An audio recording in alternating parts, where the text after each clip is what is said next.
We'll go ahead and get started with the call to order for the December 12th Grand Forks Public School Board meeting. First item on the agenda is the call to order and Pledge of Allegiance. The flag is back that way.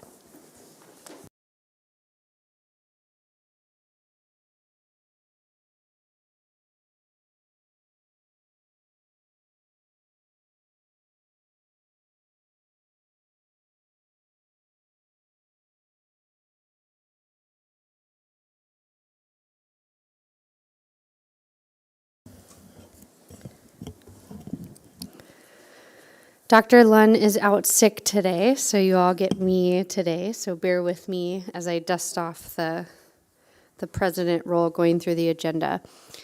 First, the next item on our agenda is the approval of our agenda. Do I have a motion? Dr. Schab, is there a second? Mr. Manley, all those in favor signify by saying aye. Aye. Aye. All those opposed, same sign. Motion carries. Next item on our agenda is celebrating success, and we have the fine folks from Winship Elementary.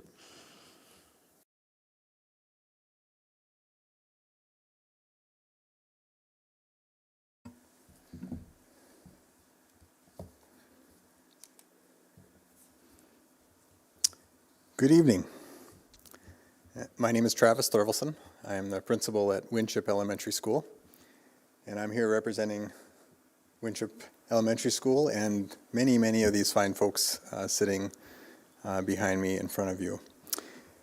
Thank you very much for having us. Thank you for continuing to take time out of your meetings to highlight and spotlight all of the really great things that are happening in our school.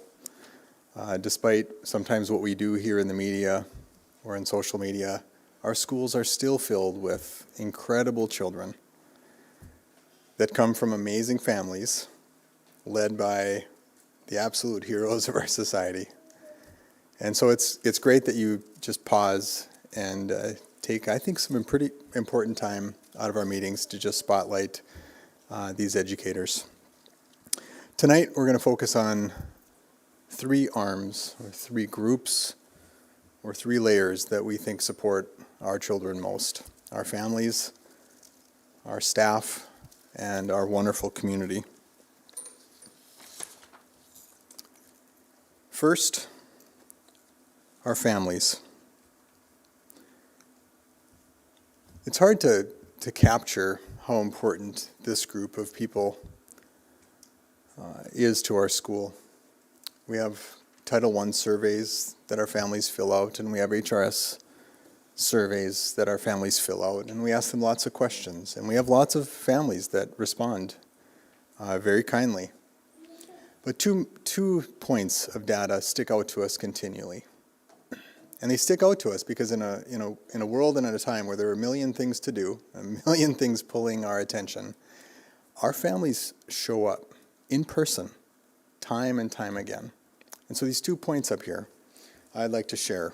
And then I'm going to follow that up by having some of our very own family members just tell you a few stories about their partnership with our school.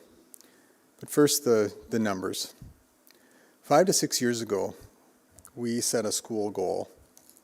We went through our goal-setting process, and one of our goals was to add another layer, another component of our parent partnership. And we called them Lunch and Learns. But it was a time for our families to join us and to talk about how to enhance the school-home connection. A time where kids and families and teachers came together and did the work together. And we did it during the school day. It was separate than our PTO events. It was separate than our RED events. It was a time where we simply focused on enhancing the school-home educational partnership. 5 to 6 years later now, it's not a school goal of ours, but it's very much a practice. It continues to happen at every grade level and every year throughout all parts of the year. And we still, in the thick of things, when we have a million things that families could do and a million different things on their schedules and a million different events for their kids to go to and shuttle them around, they still find time to come. at the very minimum, we have over 75% of our families show up time and time again. We're very proud of that. We're very proud of our parents that value education as much as they do. The second number I want to show you is our simple conference attendance numbers. This is just a part of our education system that we've come to expect. And this is a low year for us. We're usually almost at 100%, 99%. And we have 97% of our families come and support their kids, connect with their families. And so we're going to just turn to a few of those families now and just hear their stories.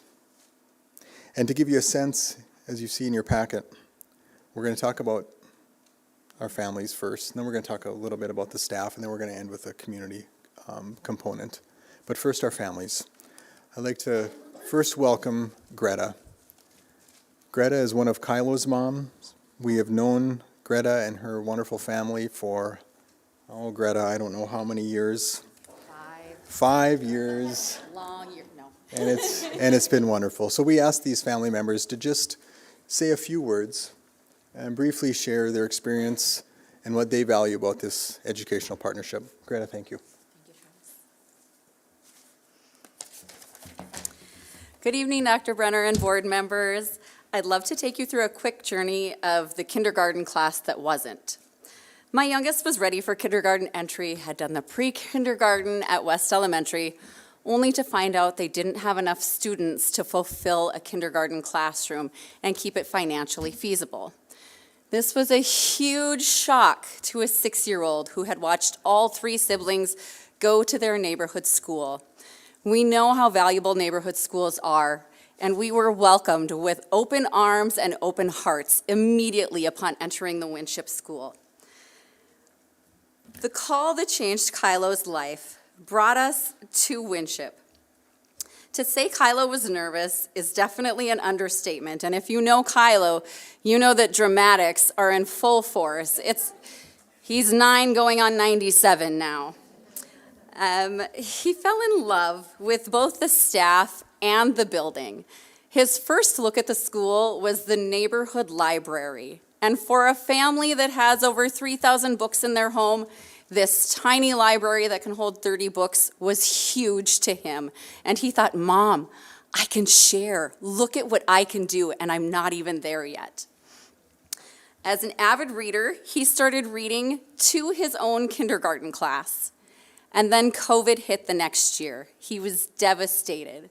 But his teachers and the staff allowed him to send video of himself reading his stories so that they could continue to be shared with the kindergarten class of that current year.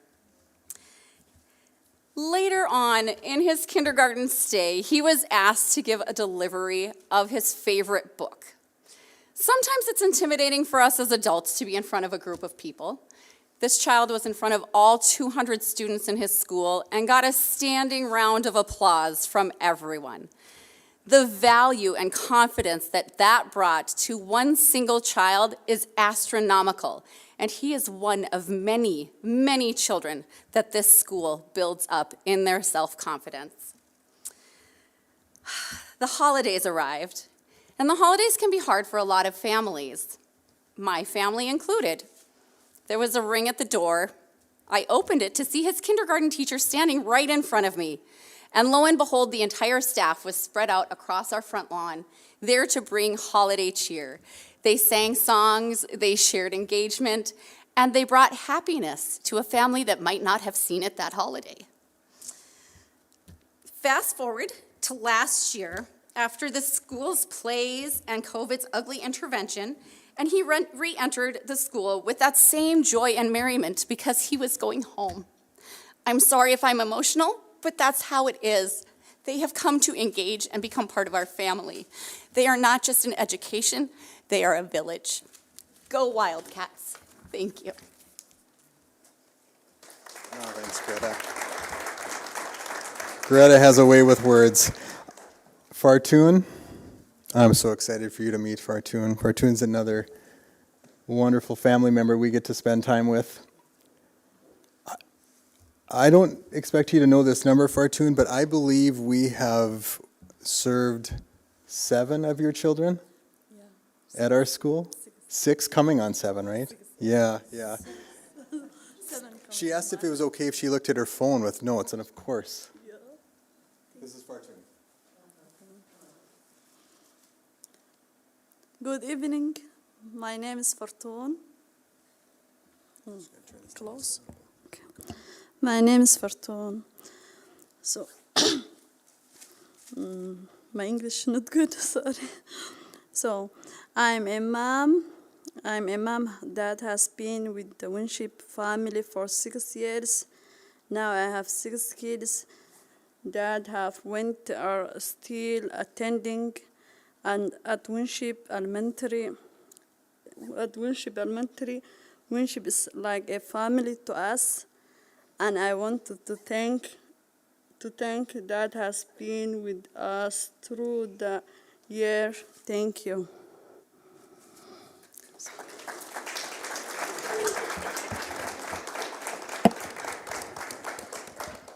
That was perfect, Fartun. Finally, the Srijith family. Gautam is a student of ours that joined us in 2019, and his parents are here, Srijith and Mira. Thank you. Hi, good evening, everyone. My name is Srijit, and I'm with my wife and my younger son, Gautam. Elder one is Gautam, and younger one is Jagan. I'm sorry. We moved from India to UND. Actually, I got a job in UND Aerospace in 2019 end, almost 3 years back, like November end. And Gautam joined Winship. We were assigned to Winship, in fact, depending upon the EL course, in fact. So Gautam assigned to Winship, and when we made him join Winship, we were like quite a lot of questions, like, the education system he was before, and the US education system is quite different, I know. And the same doubts Gautam also had, and it got cleared in the first week itself. So what happened is basically like once he joined, in 2 days, the teachers visited our home, and we had a long 2 hours of meeting, and they briefed us exactly what we need to do and what is kind of expected. At the same time, other social things which we can also involved into. That was quite a bit of relief in that winter time, and then he was quite comfortable with the Winship compared to his previous school, what he did in India. The simple thing is, like, at the end of 2 months, after once he joined, January, February, we asked him, how about going back to India? He said he's completely fine going back to India, but he'll take Winship with him. That's what he said. So then COVID happened, and we were stuck at home. And the problem happened is basically like we thought it will be difficult for him because what we are seeing in the news and around, it's like, no socializing, nothing to happen around. But it's not what actually expected, like, the way the online classes happened, the way the teachers interacted with the students, and, and in fact, the bedtime story time from the principal also was quite amazing. And it was very wonderful, even though it's a bad time for all of us. Then so many things to share, but he learning quite a bit of thing. Mainly socializing, his language skill quite improved, and next is like all the extracurricular things, like the robotics class and other things is making him more eager to do things than we forcing him to do the things.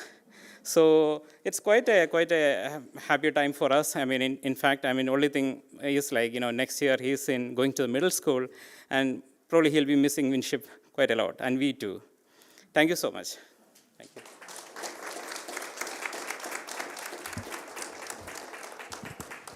We're going to tease him because he says, I'm only a researcher, not a public speaker. I thought that was pretty good. I want to highlight another group. The data you are seeing here is from our Panorama survey. It's a well-being survey the entire staff takes each year. And while you look at that,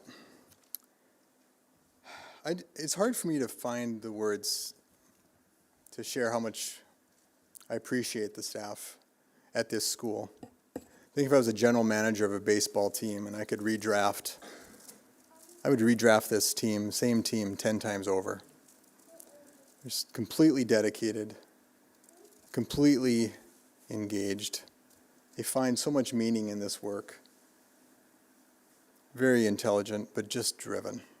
They're very serious about the work of serving and educating kids and families. And so I'm very proud of the work they've done and how they view their work.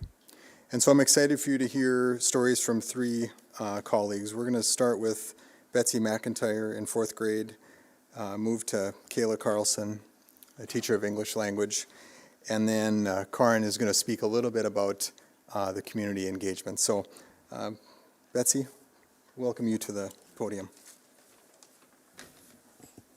Thank you. All right, my name is Betsy McIntyre, and I teach 4th grade at Winship. The three of us tonight kind of compiled what we were going to say, so we didn't all repeat ourselves. But I'm going to talk about one of the main reasons why the staff at Winship stays teaching and why we specifically stay teaching at Winship. And I'm going to focus on the students and the families whom we serve. If you've never been to Winship or never met a Winship student, you are completely missing out. They are absolutely wonderful. The kids at our school have this desire to learn every day when they walk through our rooms. I've had one or more children from every family and a few of Fartoon's children who spoke tonight. Each of these families just have such an important role of it, and they play an important role of the team it takes to educate a child.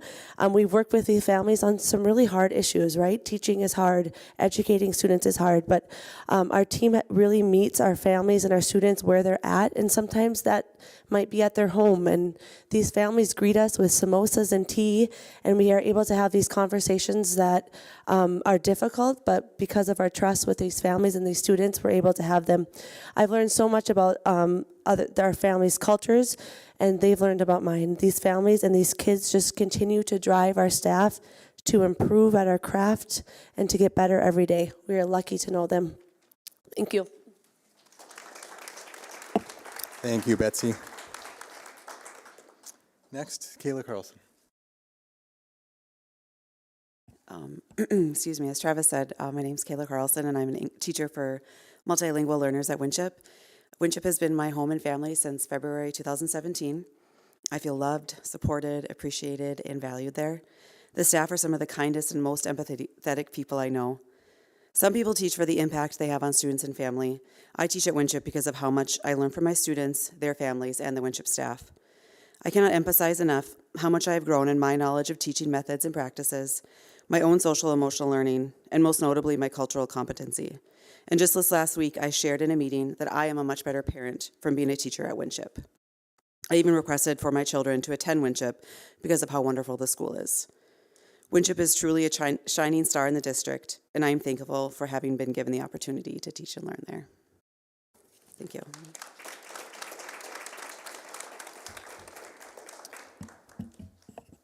Karin is going to share a few words about the community, and before she steps to the mic, I just want to add a couple things to preface what she might share. This was an area that we really wanted to spread our wings in a little bit, how we engage in our community and how we try to positively impact our community.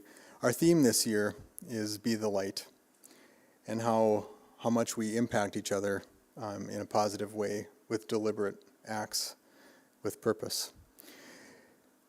Chrissy Dewey wrote a grant that is being implemented by the entire staff. This grant is funded by the Foundation for Education. It's called Community Connections, Be the Light.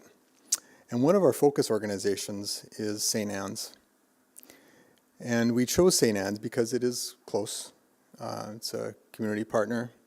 We worked with St. Anne's in the past.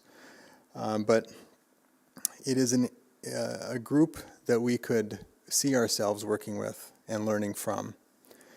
And we have had multiple service learning opportunities throughout this year already at almost all grade levels to this point. And the stories that come back, both from the residents of St. Anne's and our parents, but our teaching staff, has been absolutely delightful. And we're very proud of that area of our growth, to just extend ourselves beyond our students and beyond our families, but into our communities. So Karin is going to speak a little bit about the value of the school to her, but also the value of its community impact and the impact of the community on us. So thank you, Karin. Hello, my name is Karin Kraus, and I am a special education teacher at Winship. I joined the Winship family 7 years ago, and it was the best decision of my professional journey. When I accepted the position, I had friends contacting me, some of whom were former Winship staff members. They said, "You get to work at Winship?" I get to. It's hard to understand until you get to be a part of the magic. Our theme this year is Be the Light. The magic and light is seen through the culture and community that has been created at Winship. We work diligently and intentionally to keep the magic alive through practicing compassion, fostering creativity, celebrating growth, and embracing conflict. We work together within our school walls and through partnerships in the community to meet the needs of our students, families, and staff members. We problem solve, find solutions, and we act on them. We connect the resources to those who need them. We care. Our school community thrives because we can rely on each other as we work towards these common goals. Winship is focused on positively interacting with our community. Our partnership with St. Anne's Living Center has built powerful connections between generations as students and residents create art together, play math card games, help with yard work, and share their stories. Our first responders are included throughout the school year to interact with students and develop positive relationships. High school students, English learner ambassadors, and former Winship students volunteer at events. We have retired community members and organizations like the Lions Club who have become like grandparents to our students, willing to give their time and money throughout the school year. These partnerships create so much hope. It is a privilege to get to work closely with students and their families. Many of our families consider Winship to be their home, a place where they'll be met with empathy, safety, joy, and a sense of belonging. My husband and I want our 3-year-old and 1-year-old to someday be Winship Wildcats and be surrounded by the goodness, the diversity, the compassion, the learning, the hope, the drive to be helpers and to take care of each other. There are challenges within the teaching profession, and there are also so many, many positives that aren't always seen or heard because of the struggle is often talked about more. We want others to see, feel, and hear about all the greatness happening within our schools and with our students, teachers, and families. Seeing good, doing good, and feeling good. Thank you for supporting Winship and our mission to share the light with our students, family, and community.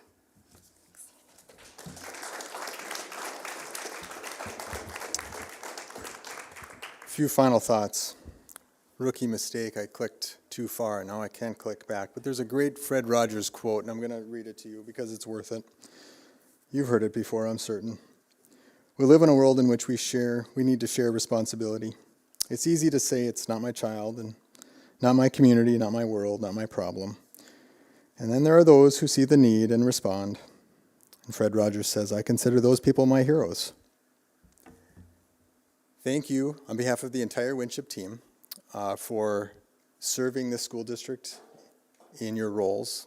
We see it and we appreciate it. To all the educators in our community and in our district that you represent, we very much admire that team of people that is willing to step into that arena and do the work. And then to this team behind me, I'm going to make this quick. Chris Johnson, Kelly Davidson, Paige Strong, Marty Wesley, we met Betsy, Cassidy Vina, Allison Saminsky, and we met Kayla and Karin.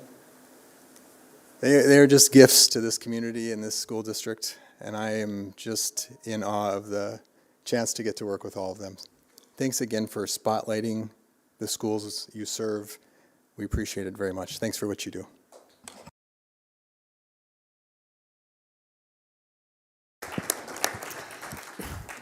Thank you for that great presentation. Does anyone have any questions or comments for the fine folks at Winship?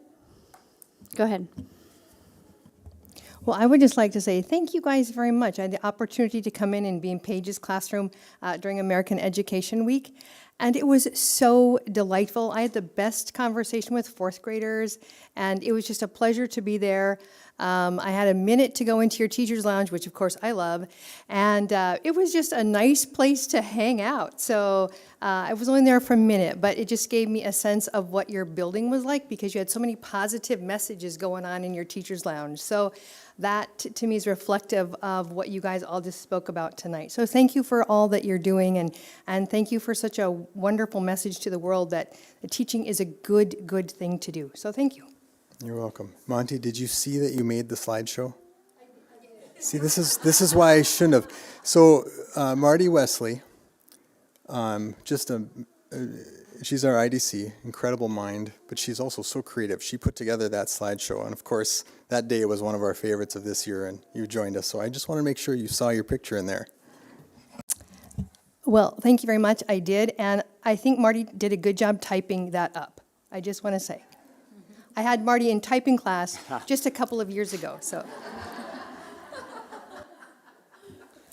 I saw that we had a couple other appearances from some other school board members too on that sheet.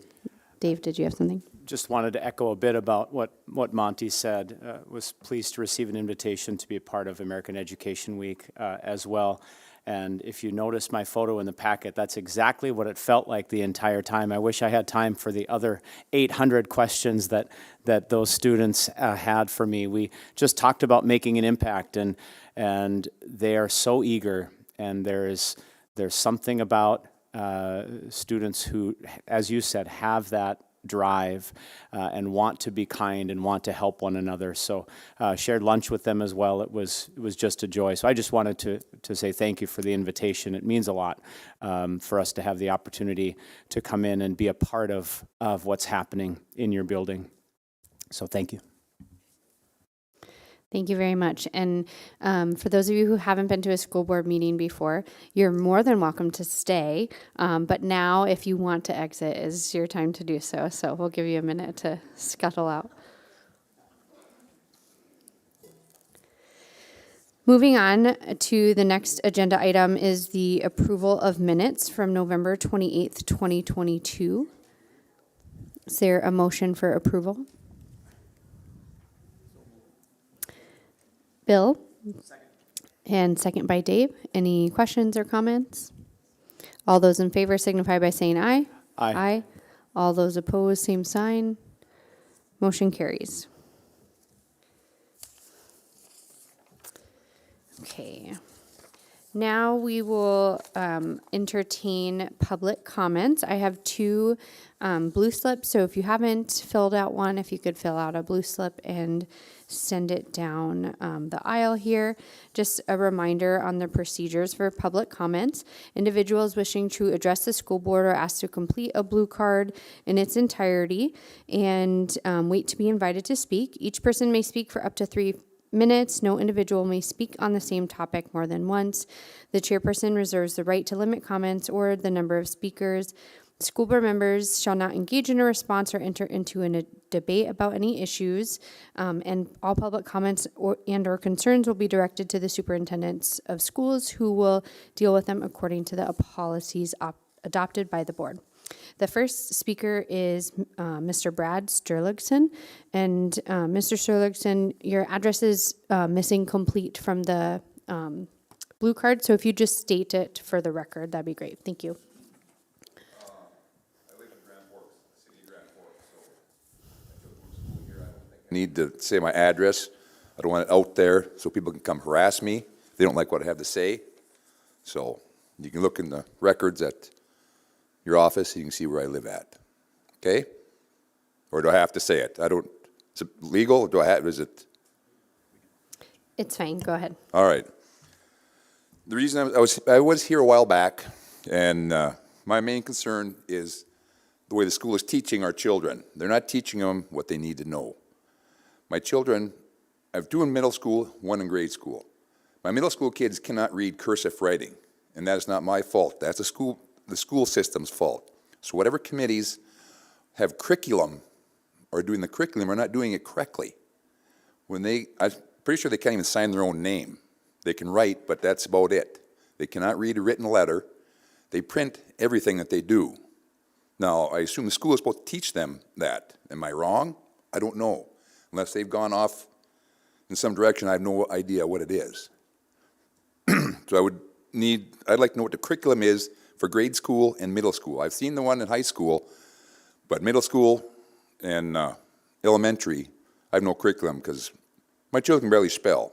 So, which is very sad about this whole school system. They don't teach spelling in every grade. I've already asked the schools my kids attend if they do, and they say, nope, it's up to the teacher. So either, evidently, you're not telling the teachers what to teach to make my child smarter or what they need to know. But that is very disappointing to me, and that, to a certain extent, relies on you guys here and ladies. The second one, or the third one, is the committee members. How do I find out who's on what committees so I can address people about concerns I have about certain committees? Like curriculum committee, who's on that? Who decides what curriculum you're taught in each grade? Is that the school board, or is that two people? Is it one person? Is it the government? Gives you an agenda, then you go from there. I don't know, but I'd like to know, because I'm not happy with this school system or the school board as a whole. I don't think you're doing service to the kids, at least my kids anyways. My other ones, you may, but they are not online, or I've not been able to find them online, in the committee members or the committees, like the building committee, maintenance committee, learning committee, library committee.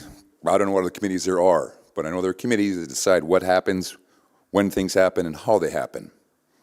And there are people that make that decision, and I'd like to discuss that with them, or know when they're meeting, so I can discuss my issues with them about the problems I'm having with the school system. So. Thank you. Next speaker is Ronald Barda.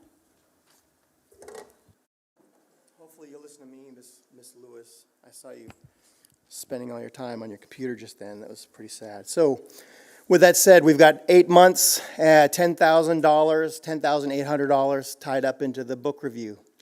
And what we get out of it is weakness. I don't know if they were chosen to be weak like this, but when we plagiarize Books A Million for our comments, or we plagiarize, what was the other one? It was Books A Million and Spark Notes for our comments to something we just paid $10,800 for. Again, you're showing me that you can't manage anything. No process. Cindy, I contacted you multiple times asking for timelines, processes, checkpoints, milestones. Well, we don't have that. We're going to pay people $25 an hour to do X, Y, and Z. Plagiarism. These comments are asinine. I love this. Without having a grasp of our messy history, we can't do better for our future. It's fiction. The book was fiction. What grasp of history can you count on in a fiction book? Is Avatar our history? That's fiction also. Come on. Who led this effort? One of you individuals have had to have led this effort. Step up to the plate. This is pathetic. Oh, I love this one. It made several notable book lists the year it was published. That's justification to bring in pedophilia, bestiality, pornography into our school, because, hey, it made a book list. Which one? Hustler's Top 10? You should be ashamed of yourselves, because it's disgusting. The inability to manage a doggone program. I love this one. There's another one here. It's great. One comment. After they said it wasn't pervasively vulgar, it should be limited to high school readers. Well, I can get behind that. It should be completely removed. But there's another one here. Removing a piece of work from the library doesn't remove the fact that love is love. That is what we're saying is a passage, section, page, or chapter that formed the basis of their recommendation. That was it. Love is not love. The Man Boy Love Association would love you to believe that. Disgusting. You failed with facilities. You failed with budgets. You're failing with the curriculum. Again, the bottom third of all the schools in the state of North Dakota. The bottom third. Please, I'm begging you. You know what? Call me anytime. I'll come up and do what I can to help. But doggone it. Now I'm excited for you all, y'all is what I'd really say, but I'm excited for y'all to get these books and do your review. Because what you have here, you just wasted $10,800. I'm going to plagiarize Books A Million. That's going to be my comment. Come on, y'all. Thank you, Mr. Barta. Moving on to superintendent's recommendations for discussion. Reading of the school board norms.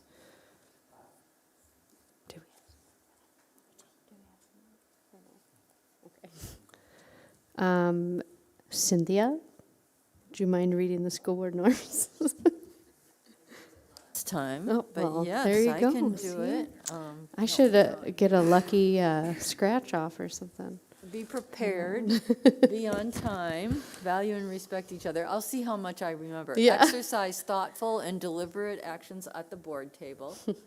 Be professional I mix those two up. Be professional at the board table and when visiting with the general public. Speak up when the norms are not being followed and advocate on behalf of students and keep the community in mind. Thank you. So you're just a pop quiz, really. Is all. Well, next time I'll have memorized them. Item 6B is the pre-referendum community survey results. Dr. Brenner? Thank you, Madam Chair. Tonight, we have the privilege to have Kyle Kwame and Tom Wesley from ICON here, and also on the line from the Donovan Consulting Group is Perry Hibner, and they had prepared the materials in advance, so you received them in your board packet, and I'm excited to allow them to share some very positive information. So Kyle and Tom and Perry, the stage is all yours. Perry, can you hear us? I can hear you. Can everybody hear me just fine? Is that okay? Yeah. Okay. All right. I'll be your clicker, Perry. If you want to just take it away. Sounds good, Kyle. Why don't you keep it right on the main slide right now, and then I'll always tell you when we're moving forward. So, good evening, everyone. As Dr. Brenner mentioned, my name is Perry Hibner, and I'm the lead survey strategist for the Donovan Group. I'm in Middleton, Wisconsin tonight. I didn't have to make the 575-mile drive to Grand Forks. It's great to be with you via phone and share the results and analysis from the recent community survey we administered on behalf of the Grand Forks Public Schools. I'm trying not to look to my left because that's where I've got the YouTube stream going, and it's about a 30-second gap between my talking and what appears on YouTube. So, Kyle, if you want to go ahead and move to the next slide, I'll go ahead and start there. We always begin by reminding districts the survey isn't a scientific sample. As such, it should be treated as qualitative data that is similar to data from a large number of focus groups. Because we used a convenience sample, it would be methodologically inappropriate to carry out a regression analysis or attempt to calculate an error. So in simplest terms, when you see surveys, for example, recently with the gubernatorial elections or Senate elections in the states, excuse me, when you saw there might have been plus or minus 3 or 4, they can do that because, again, they're doing that regression analysis where we're not. We offered the survey to everybody in the Grand Forks area community. However, I will note over the years we have found our survey results to be very indicative of what residents, district families, staff members, or in the case of this survey, the larger Grand Forks community, believe about the questions and statements provided. I will note there were 10 districts in Minnesota and Wisconsin where we administered community surveys who then put questions on the November 8th ballot. We correctly predicted 8 would pass. We said 1 was a toss-up, and it lost with 48% support. We told the final district they would get 1 question passed, but not 2, and that is, in fact, what happened. So, Kyle, if you want to go ahead and move forward to the next slide. You will see we kept the survey open for a little more than 2 weeks. We did that in part because we were worried about participation over the Thanksgiving holiday weekend days. District households received a postcard, and the communications department used other tools, such as their website and social media, to encourage residents to complete the survey. Next slide, please, Kyle. We had 1,210 residents complete the survey in 2022. I also want to point out for each of these surveys, we develop a comparison group who are district residents who don't work for the Grand Forks Public Schools or have preschool-aged or school-aged children in GFPS. We find in community surveys that the most support for questions or statements comes from all residents, and the least support comes from the comparison group. We have also started adding a third group, which is what we call a weighted group. We give the comparison group scores a 0.70 weight, while those who completed the survey who have a direct affiliation with the district receive a 0.30 weight. Our reasoning for this approach is simple.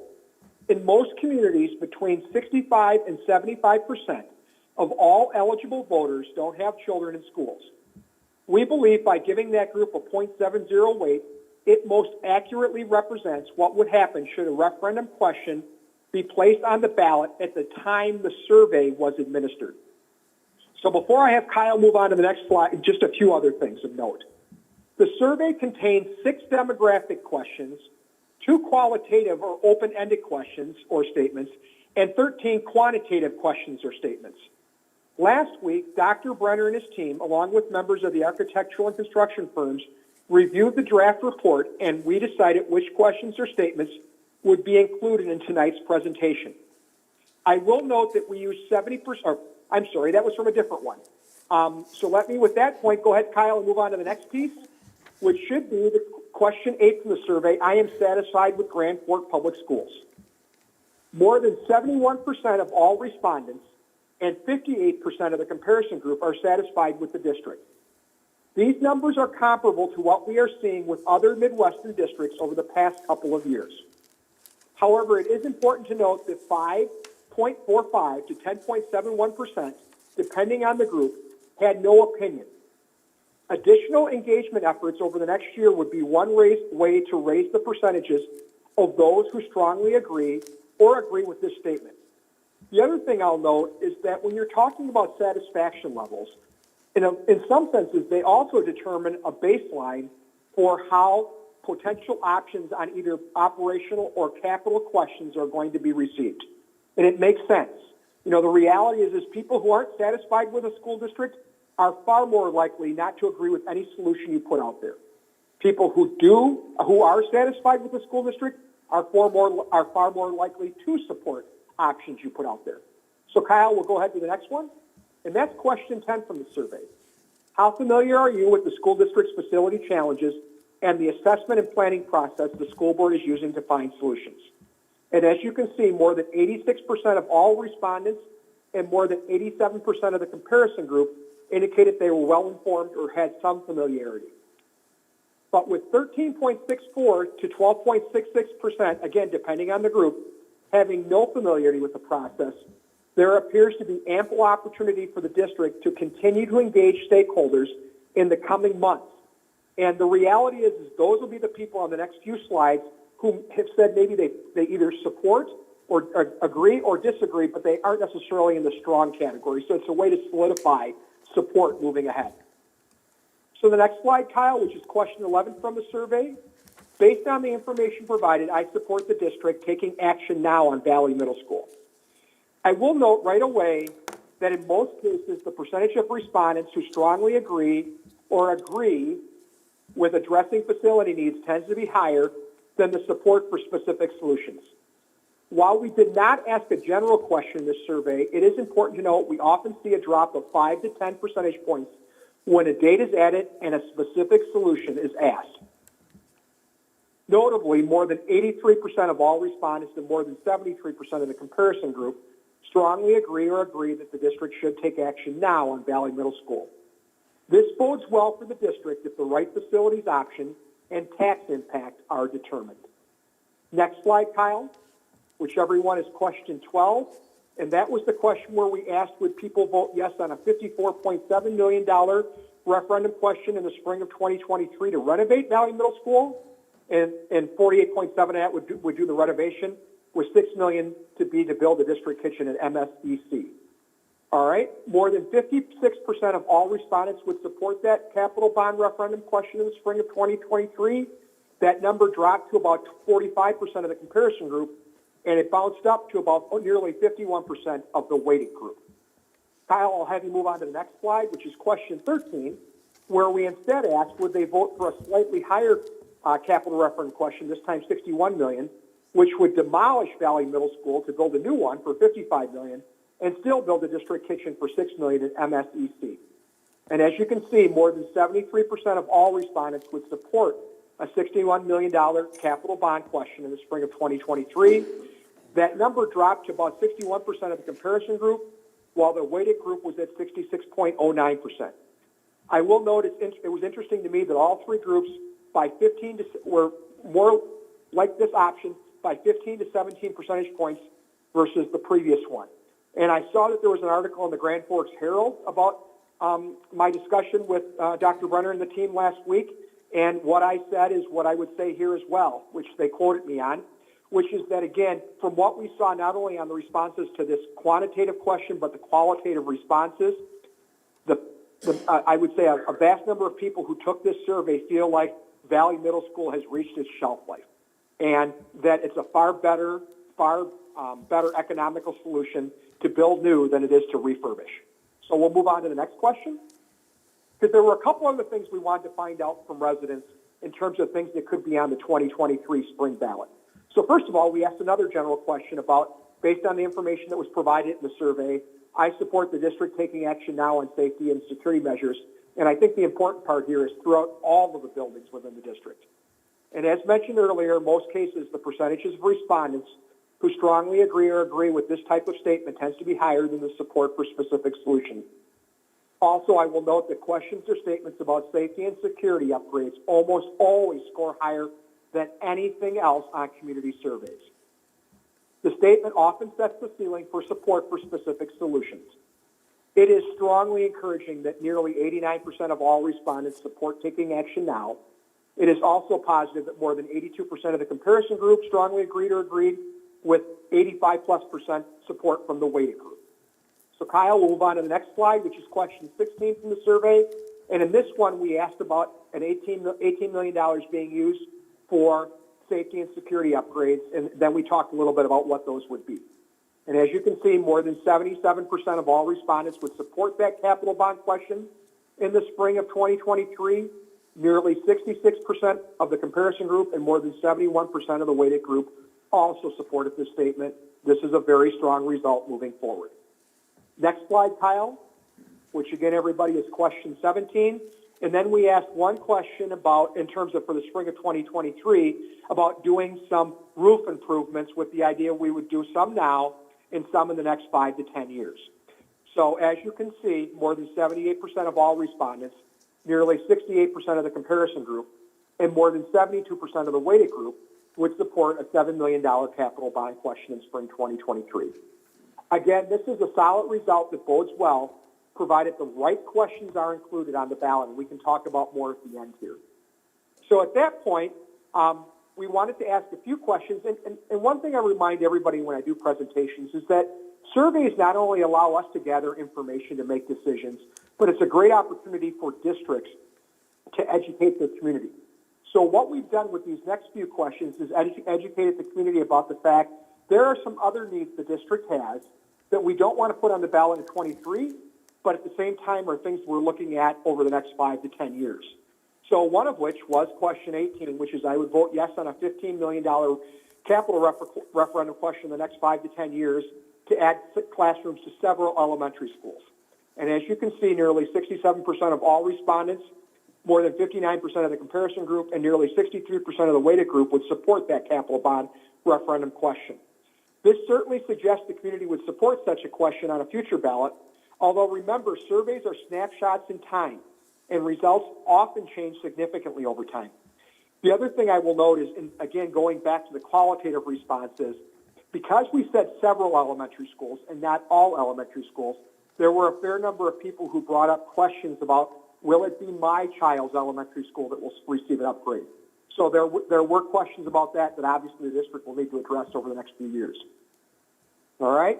And then on question 19, Kyle, next slide, we asked, would you vote yes on an $18.9 million capital referendum question, again, in that same time period, to rebuild an existing North End elementary school and then show the tax impact?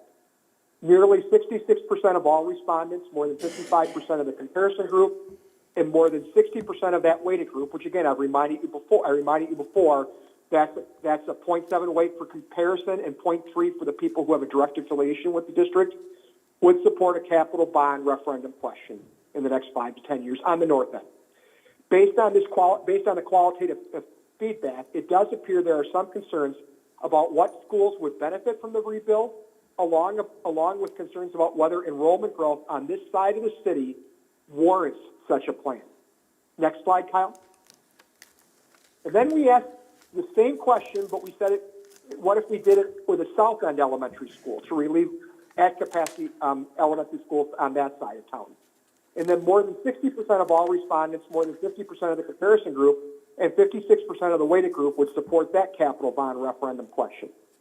It was interesting that this option received 5 to 6% lower support than the previous question.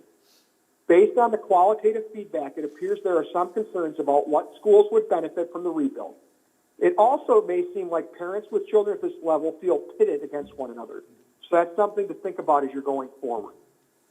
So with that, Kyle, you can go ahead and move to the thank you slide. And again, I'm not going to look at the YouTube thing because I fear I'll always be seeing somebody asking a question later than they were. So, but I'm happy to take and answer any questions that people might have. Thank you, Perry. Any questions?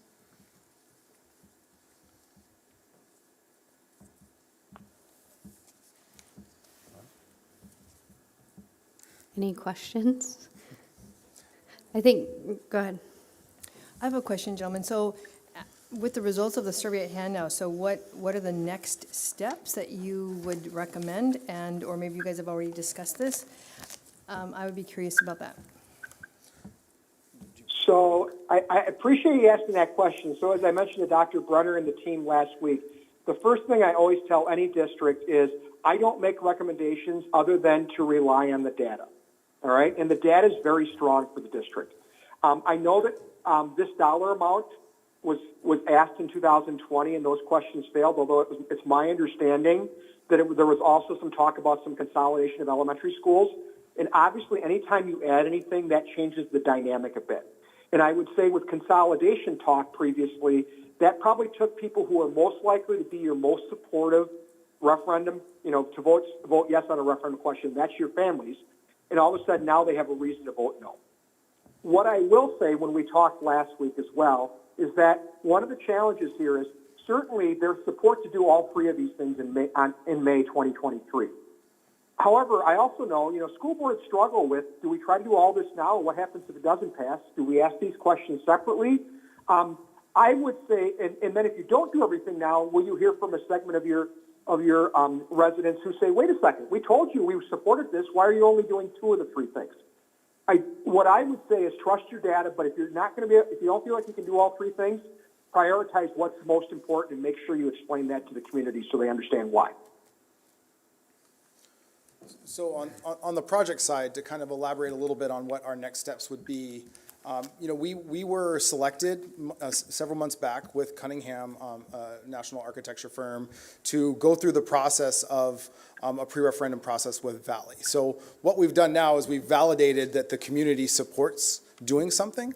So now we would actually go through the process of, there's actually a community engaged design process that will involve several meetings, a lot of different stakeholder groups coming to the table, collaborating, creating something based on the feedback from the community, the feedback from the groups, and then that will then be brought back to you guys that you can then receive, decide that you would like to vote on it, or you could send it back. You have the ability to take any kind of course of action then. I think based on the results, if you look at the survey, and so the third row of the information is really what we focus on. And what I would say that's really important is that the information to do something now is, 73% is that weighted group, or sorry, that's the comparison group. So that's, to us, that's very clear. Your comparison group, those are the people that have no connection with the school. And if 73% are saying do something now, it's a very clear message for us, we think, to do something. Right now, what that something is, when you went to the next option, renovating was only a 50% support. So that's not going to pass. And so that, for us, that's what I really like to see, is not everything be supported. When we get a survey back, which actually hasn't happened, but if we got a survey back and everything was go, go, go, go, go, we'd be like, pump the brakes, hang on, something's going on here, we're missing some information, maybe we didn't hit the right group of people, but we've had 3 votes in the last 60 days that had surveys involved with them, and it was 100% accurate, 2 of them within less than a percentage point of how it turned out. So we really knew what was coming. So we really do trust this data. So the data is telling us what to do and what not to do. So when you look at Valley, 66% on that weighted number, that's just at the level where we start to feel, okay, we're feeling good. If it's 60%, even 61, that makes us a little nervous because it essentially can be kind of a coin flip if it goes either way. So for us, we would want to execute on, they're saying build new, so we would go through the process with the community members and then bring something back to you guys. And that's something that would start in January, end in February. Then you guys would have the opportunity to take action and move that forward. And to touch on a couple other points, so when you look at the security, when you look at the roofing, I was shocked. I was glad that people understood the need for roofing, repairs. Those scored higher than the school. And the security. Yes, the security and the roofing repairs scored higher than the school. So based on that information, including those would actually increase your yes or your support potentially, rather than not including them. So this is just something that we like to say that there's some really good information. What else is really, I felt really intriguing, is that we kind of pushed the boundaries a little bit on asking some long-range plans, and those weren't supported. It wasn't to the level, which is fine. That wasn't a 10% approval, but it was like, hey, you guys need to do some more work explaining what's going on and what's needed. And that's perfectly fine, because we don't envision that being something that gets asked from you guys maybe for 5 years. Maybe there's another survey in 4 or 5 years from now where you revisit, here's this, and then here's what's coming next. So that everyone constantly feels like they know what's coming, they know what your priorities are, and then they know what's next. So for overall, we felt really happy with the results. It would have been great to get more survey responses, but what we have, we've worked with a couple of different survey companies, and they've found, and I might have said this before, but once you get to about 400 votes, even in St. Paul, the numbers don't really move that much. So that seems to be, if you get 400 people to weigh in on something independently, you kind of don't vary that much as you grow. So the 1,200 isn't as high as I would have liked, but I do feel very confident in the information. And the other one piece that is kind of validating is that if you look at the comparison group, that's 25% of your people, and the people affiliated with the school is 75, which kind of proves our point that the responses are overrepresented. It's almost perfect, showing that you really do need to weight those, otherwise you'll have results that aren't accurate. Other questions or comments? Can I ask a question? No. Go ahead. So I need just a little clarification on what you just said. So if I'm looking at this right, are you suggesting that what you would do would be to add demolish the Valley Middle School, question number 13, right?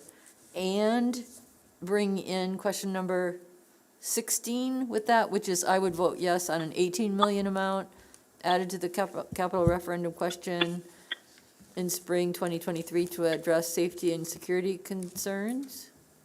So we would say trust the data, and the data says that those items would be supported. If you told me that we should go and build a new elementary right now, I would say don't do that, because the data is not there. So I don't want to go too far and say my opinion, but we have been using this process in one form or another, and it has never, up until this point, the survey has never been wrong. And when you go through it, you use independent verification, you use independent people making it, you go through a process providing data so that people can make educated decisions. We feel very strongly that the data can be trusted. So much so that that's why we've kind of done a lot of work and a lot of effort here, without any expectation of paying for that assessment, because we know that doing the assessment makes this valid. I understand that, so I just want to make sure that I understand what you say is the best here, right? So that, am I correct in saying that it's those two in addition, so there'd be 3 total things that you think would make a successful, I'm not saying this is what we're going to do, but Yep. that's your prediction based on the data. I'd say like question 13, 16, and 17 are all showing the strongest support from the community based on weighted numbers. So those would be the three that would be up for consideration from you and the board, and as to what action to take there from a bond referendum question. So. I think it might be helpful to talk about, you mentioned taking it back to a committee and getting some community buy-in and moving forward. I imagine that you would take this data and these questions and say, what do you think would be best moving forward? So can you talk about the process of moving forward to the committee, and then how do we get community members to be a part of, what is your process? Sure, absolutely, yep. So the first meeting is all about absorbing the information and reacting to it. So that's exactly what happens. It's almost, the first thing after introductions is, what have we done up until now? It's a quick review of the assessment, and then it's a deep dive into the survey and understanding the needs and the issues, and then what the community said the community would support. And then how do you solve for the problems based on the staff feedback? So that is a big part of it. And so the process is six stakeholder groups. Those stakeholder groups represent community members, they represent parents, they represent the comparison group, people that don't have any affiliation with the school. They represent staff and teachers. I think that's it's students is the sixth one. So there's a group that represents each one of those stakeholders, and then they break out into small groups and they work together on, this is exercise one, to maybe look at this information and say, what do I want to act on? When you talk about the vote specifically, the committee is charged with solving Valley. The committee is not charged with solving, do we vote on this or that? We can absolutely ask, and I actually, that might be a great idea, but really the goal is that committee is solely focused on solve Valley and then give a solution back to you guys. And how are community members chosen to be, or is it an open-ended invitation where people show up and then they're split into groups, or what is your process for choosing members, or is that on us to? It's a little bit on me. It's a little bit on our cabinet level leadership team, but certainly Kyle and his team have given us suggestions for those 6 groups. We want to make sure there's 10 or 12 per group, 10 or 12 per students, parents, community members, people who live in the neighborhood who have no affiliation to Valley Middle School, admin, and teachers. We've already started that draft list, and we just want to make sure voices are represented, including people who live on the south end and Midtown as well. Other questions or comments? Dave? No? Dr. Brenner clarified already, one of the stakeholder groups is those who are not affiliated but geographically connected in the neighborhood. So just wanted to clarify that from our conversations. Thank you. Bill? Yeah, not to be negative, but I said at the committee meeting when we met there, I thought this $86 million is too much. It's too high. I think the one thing we need to really stay focused on is Valley Middle School. We need to make sure that we get Valley Middle School move forward so it can continue to move forward on that. I think the $18 million on safety and security, I think as a group we need to look at what that includes, and some of that may be done at a later date, save us money. And I think we also on the $7 million with roofing, as we're going to look at our facilities meeting here after this meeting, can we provide some of that money out of our own budget without going to the people for that portion of it. But I think Valley Middle School has to be the main focus of this group to get that passed by the community, because it is sorely needed in that area. Other questions or feedback? I think the data was presented very clear, and I appreciate all of you being here. I also think it would be great for the public to go through this process and see some visual depictions and things as we move forward. So I'm excited to see the next steps moving forward. Yep, go ahead. Just to add one more thing, in our relationship with ICON and the Donovan Group in Cunningham, everything that they talked about during the RFP process several months ago, they have delivered on and beyond. They've been just a great team to work with. And as I've said before, they leave our meetings with the heavy lift. It's not the rest of us. So I want to thank Kyle and Tom and your team and Perry Online as well. Thank you very much. Thank you. Oh, one more question? Please. I have one more question. Sorry. So I've gotten some questions about where's the information about the referendum on the website? And Dr. Brenner already knows this question because I have bothered him with this. So when you meet with your, starting up in January, I would really implore you to think about what can be on the website, because right now, there's not anything except for referendum information from 2021. And so when somebody asked me this weekend and then last week, I didn't really have anything to point to. So that would be really helpful for you to be thinking of that.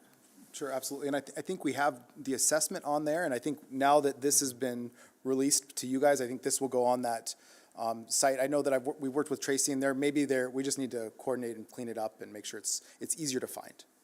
Maybe get rid of the last. And then we certainly don't have anything on a referendum going forward, because that's still, for you guys to decide. Thank you. Thank you. Thank you. We'll now move on to the committee recommendation per policy GAAC regarding the request for reconsideration of instructional resources. Dr. Brenner. Thank you, Madam Chair. Page 30 of your electronic packet. I'm just going to take you through the memo because I want to make sure there's not a misstep in anything that I have to say, for people at home and certainly for the people in the room. As per policy GAAC and accompanying GAAC-BR, that's a procedure for reviewing complaints about instructional and resource material, along with GAAC-E1, request for reconsideration of instructional resources, GAAC-E2, Library Bill of Rights, and GAAC-E3, access to resources and services in the school library media program. A review and complaint committee was established in the spring of 2022 to work through the policies, procedures related to a citizen's complaints and wishes for removal of the following books available in middle and high school libraries within the school district.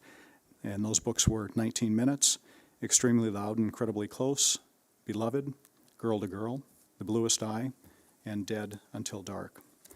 Since the district was notified of the complaint on May 19th, 2022, the books were removed from the libraries and distributed to committee members for their reading. It should be noted that the book Extremely Loud and Incredibly Close is an optional book for an advanced placement English course at Central High School. The Bluest Eye is a part of a classroom collection at Central as well. Extremely Loud and Incredibly Close is an option for an after-school book club at Red River High School. Noted below are the names of the books, their location, the number of total copies, times checked out, and total checkouts. So that part I won't read through because you have that table in front of you. On the next page, it lists the committee members, and you can see there was a committee of 10. Excuse me. The committee's charge was to read each of the 6 books and provide an individual perspective or recommendation to the larger committee based on the guidelines in policy GAAC-BR. The original goal of completing this task prior to the school year 2022-23 was not met due to the 10-member summer schedules due to family obligations. It should also be noted that each member, with the exception of the superintendent, was offered to be paid $25 per hour for their reading time, as all were off contract or were reading well beyond contracted hours. Some members chose not to be paid.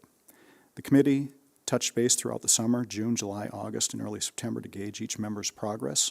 It became clear that once school resumed, the deadline for the completed work needed to be pushed back to early December. Here we are tonight.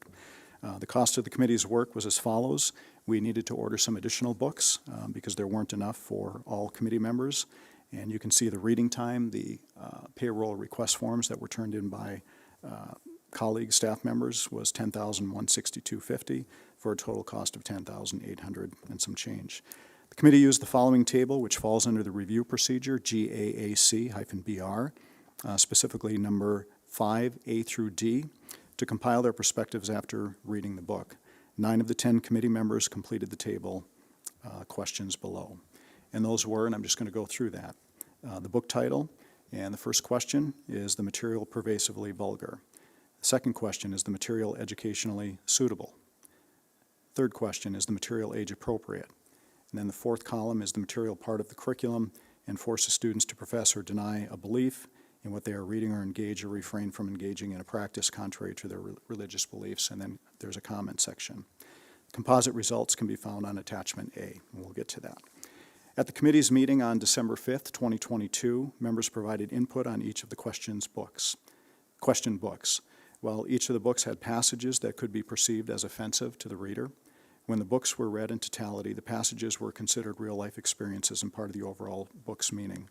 As taken from policy GAAC-BR, recommendations shall not be made in an attempt to suppress a viewpoint or limit student exposure to divergent ideas. Mere exposure to an idea does not violate students' rights, and the district shall not prescribe what is orthodox in politics, nationalism, religion, or other matters of opinion. Consequently, the committee should consider alternatives to removing instructional resource material such as, but not limited to, an opt-out option for curricular material or placing checkout restrictions on library material. Further, the Library Bill of Rights, GAAC-E2, highlights 6 critical attributes, basic policies that the American Library Association affirms as follows. And I think these are important as well in the in the committee's deliberations. Books and other library resources should be provided for the interest, information, and enlightenment of all people of the community the library serves. Materials should not be excluded because of the origin, background, or views of those contributed to their creation. Number 2, libraries should provide materials and information presenting all points of view on current and historical issues. Materials should not be prescribed or removed because of partisan or doctrinal disapproval. Number 3, libraries should challenge censorship in the fulfillment of their responsibility to provide information and enlightenment. Number 4, libraries should cooperate with all persons and groups concerned with resisting abridgment of free expression and free access to ideas.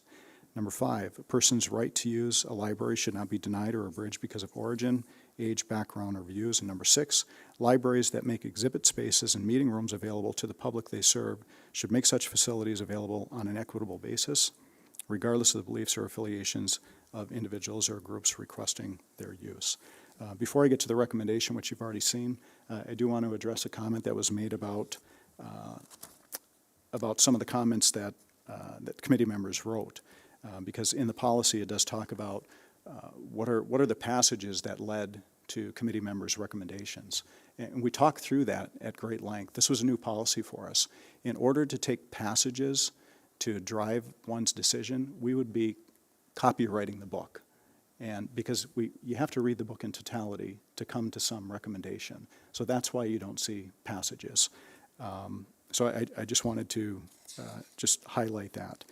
The other piece I wanted to highlight is books are checked out on an optional basis. And you've already heard the curriculum part, whether it's an English AP course or an after-school club, those are optional books to be checked out.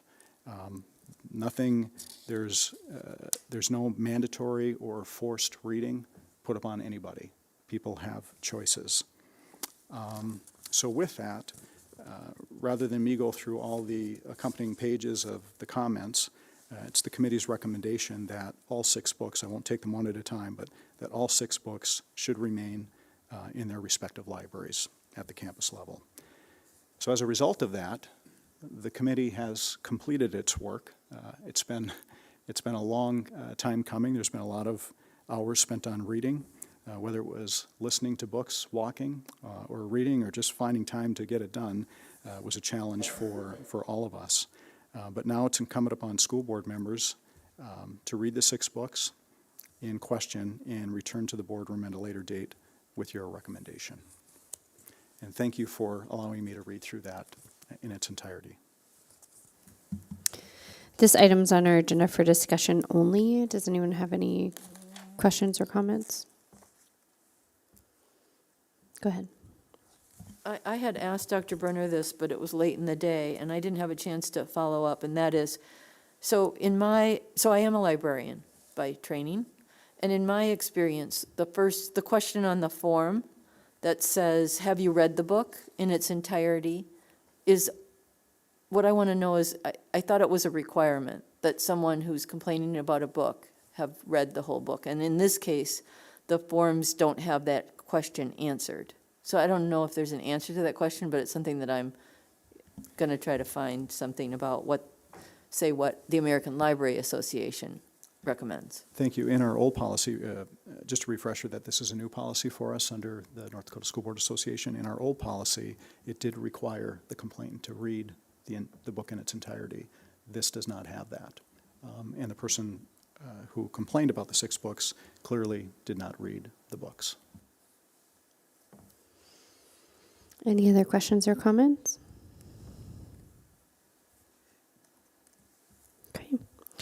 Moving on to item 6D, land swap with Grand Forks Park District. Brandon?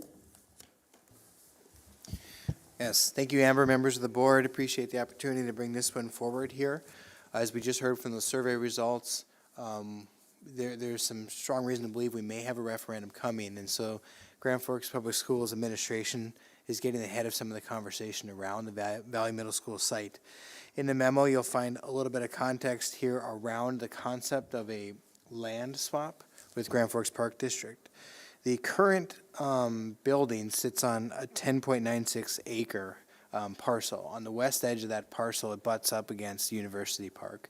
Immediately over that threshold, you'll find 2 ball diamonds that have been in use by Grand Forks School District. The outfield exists on Grand Forks Public Schools lands. And so if we were to build even to the western edge, it would disrupt play on those ball diamonds. So through conversations, you'll find here a concept that we think would be a solution.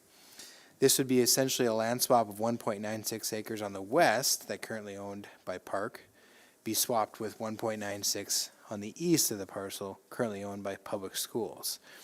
Within the agreement, which has been placed at your table setting here, not in the agenda, is more of the detail. Just to highlight a couple of those key bullet points that I've written into the memo.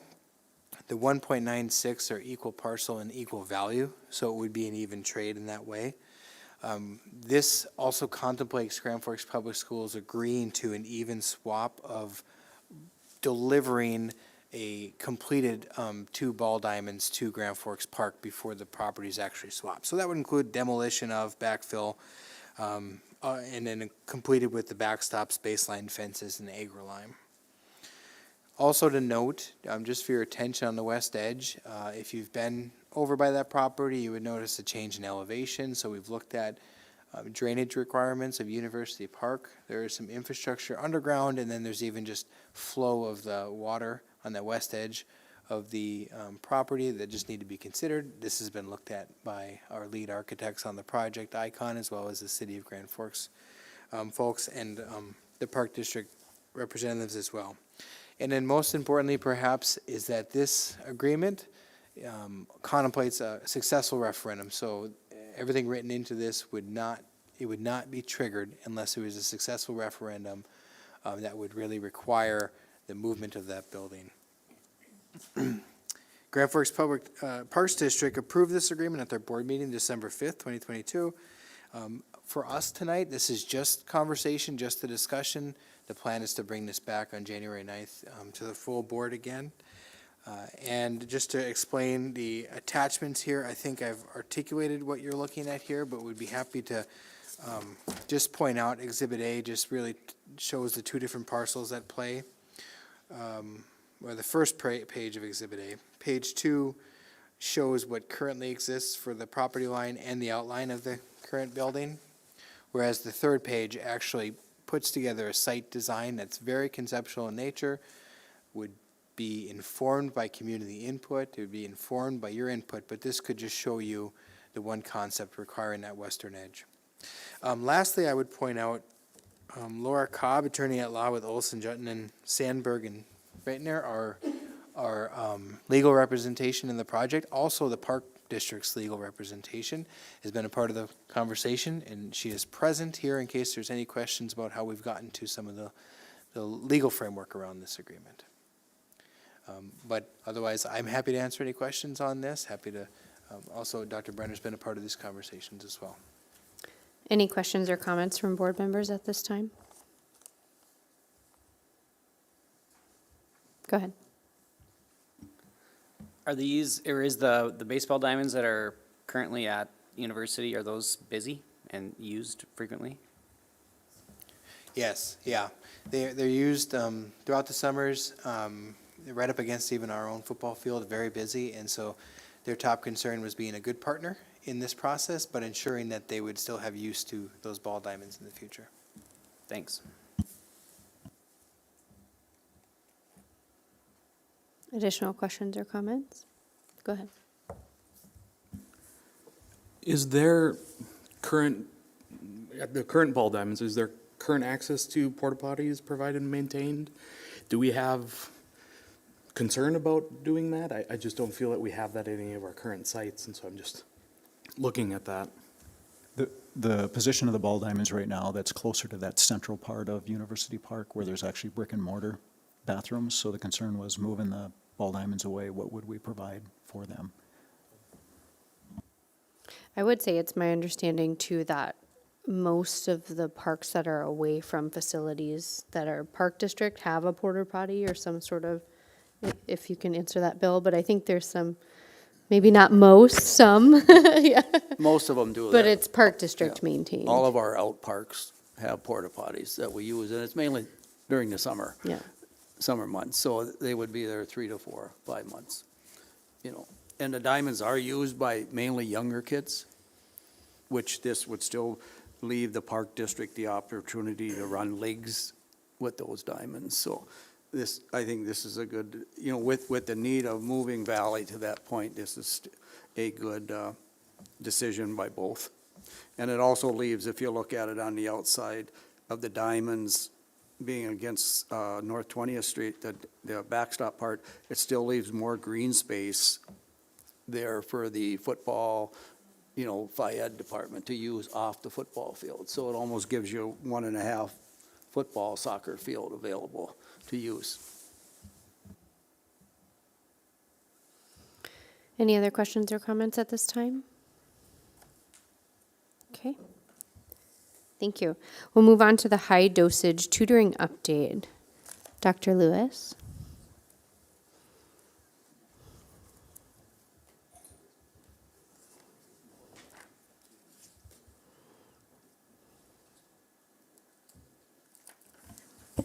Good evening.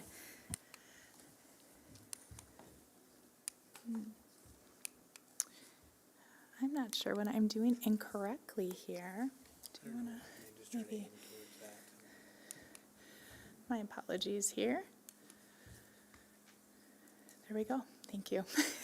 Thank you. Dr. Brenner is going to serve as my clicker here tonight. I'm very excited to present to you about our high dosage tutoring. You've heard about our work around this in different venues, specifically when we've talked about learning loss as well as when we've talked about diversity, equity, inclusion, belonging. So tonight I wanted to give you some initial data to show you how we have been doing and to talk about next steps. Go ahead, Dr. Brenner. Thank you. This slide obviously has a lot of information. I'm sure that if you look at Education Week or different advertisements that come in your email, you're probably overwhelmed by the number of different tutoring programs that are out there. I think there's a lot, and they offer varying levels of service and supports for students. You will see this name later on in our research approval agenda item, but Dr. Matthew Kraft and others came together to really do a lot of work around high dosage tutoring. And here you'll see the different pieces with respect to what is high impact, high dosage tutoring. So it talks about the frequency. How often are students engaged in the tutoring? What is the curriculum used? What are the relationships that tutors have with students? I'm going to pause right there for a moment and talk a little bit about our high dosage tutoring that we use here in Grand Forks Public Schools. So our students that are in high dosage tutoring are typically receiving tutoring 3 times per week.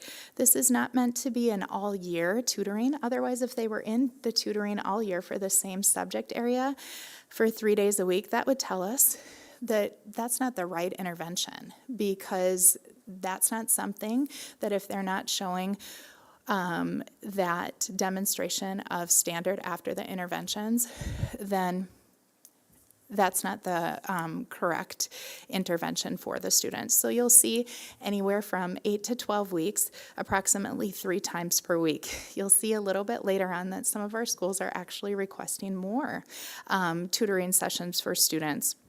The curriculum. This is different. A lot of the tutoring advertisements or tutoring companies that have come across my email or different places are really focused on what I would call homework help. That's where students can call in and they can receive support in completing assignments. That is not a bad thing. That's very different, though, than really mastering those skills and really gaining grade level proficiency. So that's a piece to be mindful of. The high dosage tutoring that we are doing is directly connected to curriculum. So that way then our students are receiving more in-depth Tier 2 intervention, which is aligned with what they are receiving in Tier 1, just on a deeper level. Group size makes a difference, and you'll actually see that in our research requests, more studying about that. 10 to 12 students in a high dosage tutoring session is not ideal. That's not what we're looking for. So you'll see we have 1 to 3 students in that.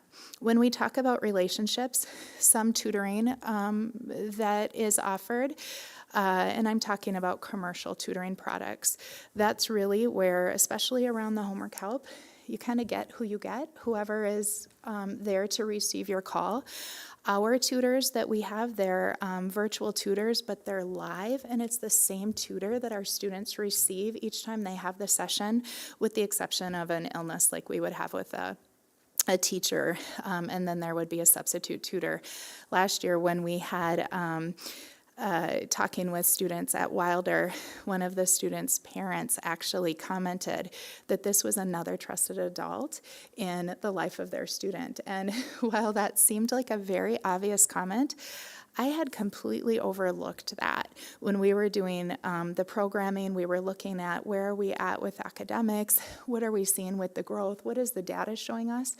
But that caused me to pause about, well, obviously, that's another trusted adult that child has. So that's been another piece. The delivery mode makes a difference too. Sometimes there is delivery mode with live person. They may not necessarily be trained in curriculum. They may not be the same person every time. The tutors that we have are the same person each time that work with that student. They progress monitor, they communicate directly with the teachers so that student has. So these are just some different areas. Also measurement. How do we know that the tutoring is working? How do we know when students should be exited? If 12 weeks is too long for them, let's take them out so that we know that. How do we know who needs to be in the high dosage tutoring? Because it's not meant for every student. So these are just some pieces around really what is effective high dosage tutoring. Thanks, Dr. Brenner. I'll take the next slide. I've covered really a lot of what this talks about here on the slide, but that on-demand tutoring, this is what I was kind of talking about, which I boiled down to assignment help or homework completion. Again, not a bad component, but that's very different than skill mastery, skill remediation. So those are kind of the difference between on-demand tutoring and high-impact tutoring. I'll take this a step further with the on-demand tutoring. Often you will see students who very much are excelling in school who will choose to do the on-demand tutoring. Maybe they're struggling with an English assignment. Maybe they need some help with studying for a chemistry quiz.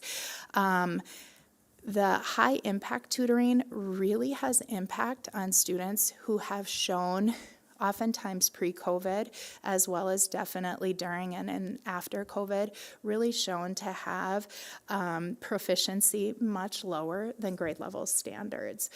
So that's really kind of the difference between on-demand and high impact tutoring. Go ahead, Dr. Brenner. Our high dosage tutoring curriculum, we have 3 different curricular products that we work with. Again, this is focused Tier 2 that is complementary, building off of what we're doing in Tier 1.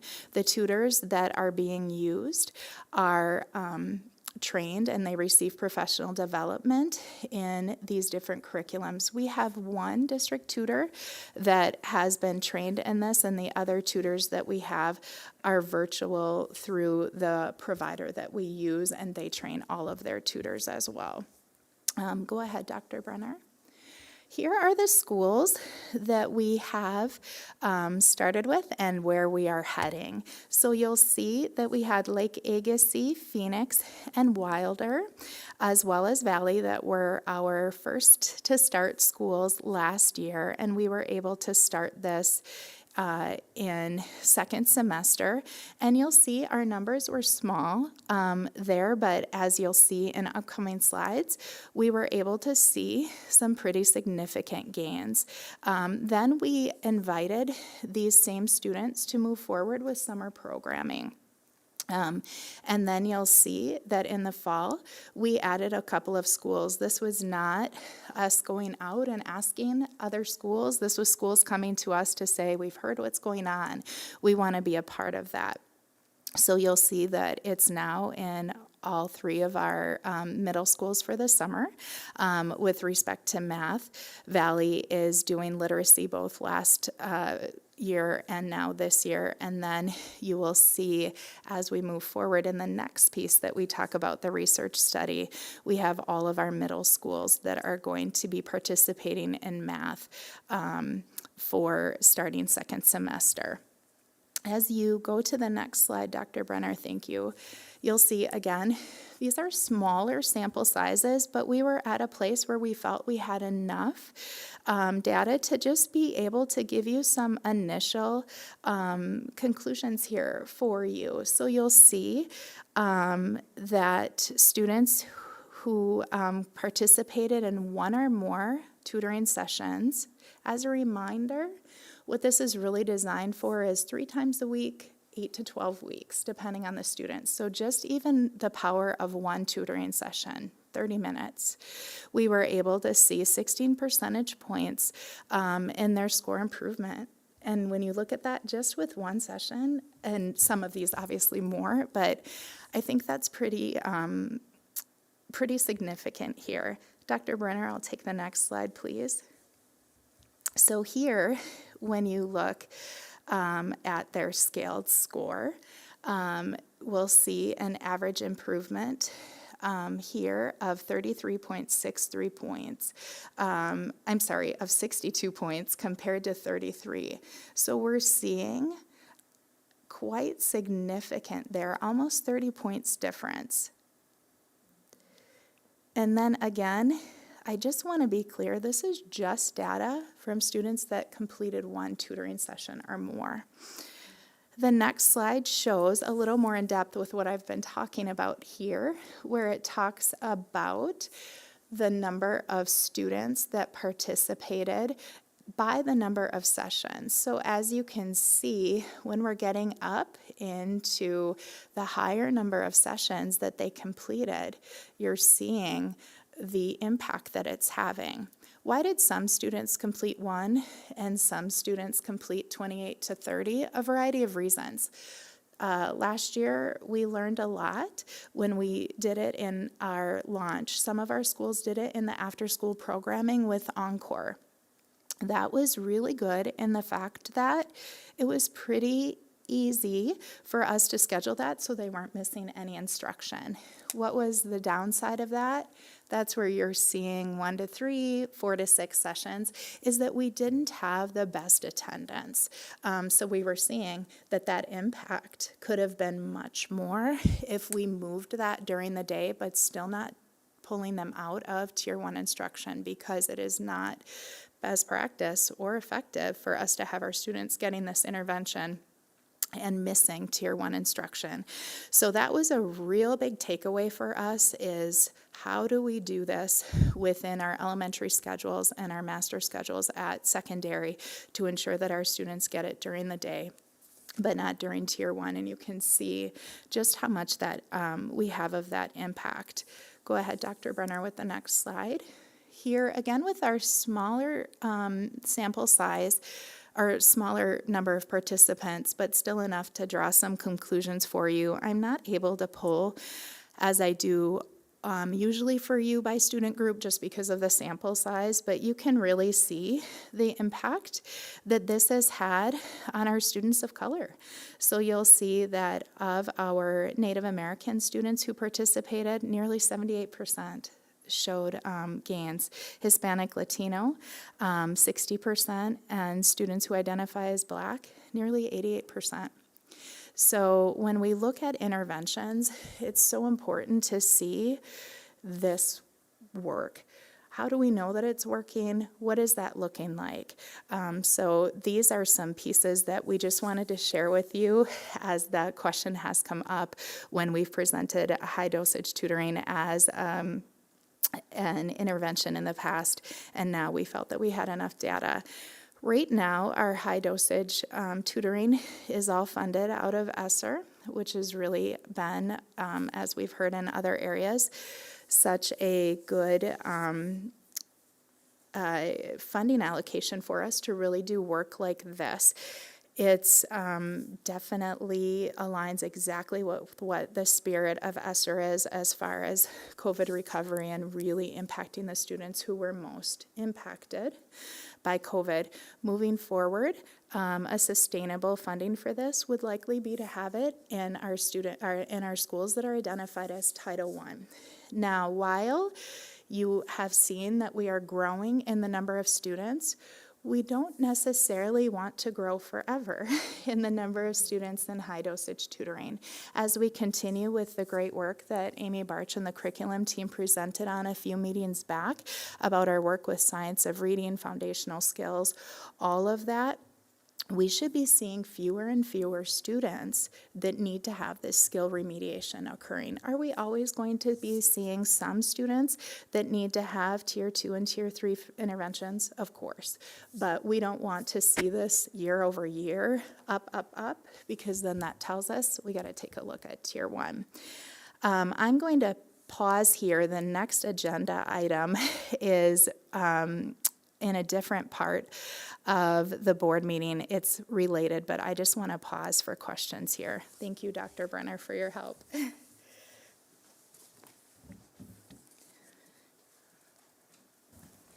Any questions or comments from board members? Cynthia? I don't think I really need to know this, but I want to be clear. On the slide that says high-level conclusions, I just feel like I'm not quite sure what you're meaning by completed tutoring sessions. So is a session like a 30-minute session? That's all it is? Very good. Yeah, very accurate. So it's 30 sessions. So it's 30 minutes. 30 minutes, and we recommend, depending on the student's progress, 3 sessions a week, 8 to 12 weeks. So really, if you look at that, this is just showing you if you came one time, completed one session for 30 minutes, that's where we brought our conclusions forward. Other questions or comments? Go ahead. So Dr. Lewis, what does that look, if I were a student who needed high dosage tutoring and I'm in elementary school, how would you just walk me through, what does that look like for me as a 4th grader or whatever? Yeah, Chalkbeat actually did a story on this, I think in June, and they featured Grand Forks Public Schools and others in this, and it talks through a student experience. I'll give it to Dr. Brenner for inclusion in his Friday focus, but it talks about that student experience. So you literally come in, you're on your Chromebook in a room with a para, a teacher, someone who's supervising. You put on your headphones and you get right into your session and you see your tutor, and it might be, Brandon might be in my same session and we're next to each other, or there might be a different student at a different school in the same session as me, but our data has shown that we're a good match to receive the tutoring together. So then you're in there and you do that work that's very prescriptive according to the curriculum and according to what my data showed you that I need. And then the tutor when I'm done with the session, then my tutor is communicating that information to my teacher to talk about how I'm doing. And then the student experience also is progress monitoring so that I'm not in the intervention too long and I'm also not taken out of it too quickly. Yeah. Additional questions, comments? Dr. Lewis, I'm curious about the cost of this program and how it's funded. Sure. So all of this currently comes out of ESSER dollars that we have, so ESSER 3.